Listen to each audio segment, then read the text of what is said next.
മാറ്റിവെക്കൽ ശസ്ത്രക്രിയയ്ക്കായി ചികിത്സയിൽ കഴിയുന്ന അവിട്ടത്തൂർ സ്വദേശിയായ പുളിക്കൽ അനന്തുവിന്റെ ചികിത്സാ ഫണ്ട് സമാഹരണത്തിന്റെ ഭാഗമായി അനന്തു ചികിത്സാ സഹായ സമ്മാന കൂപ്പൺ പുറത്തിറക്കി.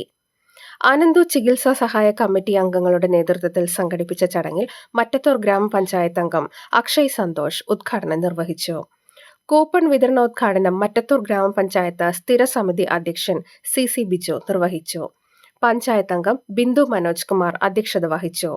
ചികിത്സാ സഹായ കമ്മിറ്റി കൺവീനർ ശാലിനി ജോയ്, സാമൂഹിക പ്രവർത്തകൻ സുരേഷ് കടുപ്പശ്ശേരിക്കാരൻ, ചികിത്സാ സഹായ കമ്മിറ്റി അംഗം വിജിത് വർഗീസ്, കമ്മിറ്റി ട്രഷറർ ബിന്ദു സുരേഷ് എന്നിവർ പ്രസംഗിച്ചു.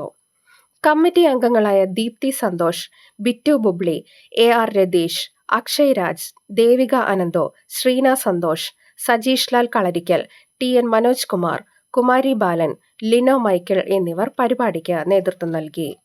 പുളിക്കൽ സന്തോഷ് മകൻ 28 വയസ്സുള്ള PS അനന്തുവിന് വൃക്ക മാറ്റിവെക്കൽ ശസ്ത്രക്രിയയ്ക്കായി ഏകദേശം 35 ലക്ഷത്തോളം രൂപയാണ് ഈ ചികിത്സയ്ക്കും ശസ്ത്രക്രിയയ്ക്കും വേണ്ടിവരുന്നത്. യുവാവിന് സഹായങ്ങൾ നൽകാൻ താൽപ്പര്യമുള്ളവർ കനറ ബാങ്കിന്റെ മറ്റത്തൂർ ശാഖയിലെ അക്കൗണ്ട് നമ്പർ 11പൂജ്യം2 990949919 എന്നതിലേക്ക് അയക്കണം. IFSC code CNRB 0014551. കൂടുതൽ വിവരങ്ങൾക്ക് 9746904048 അല്ലെങ്കിൽ 8943191587 എന്ന നമ്പറിലും ബന്ധപ്പെടാം.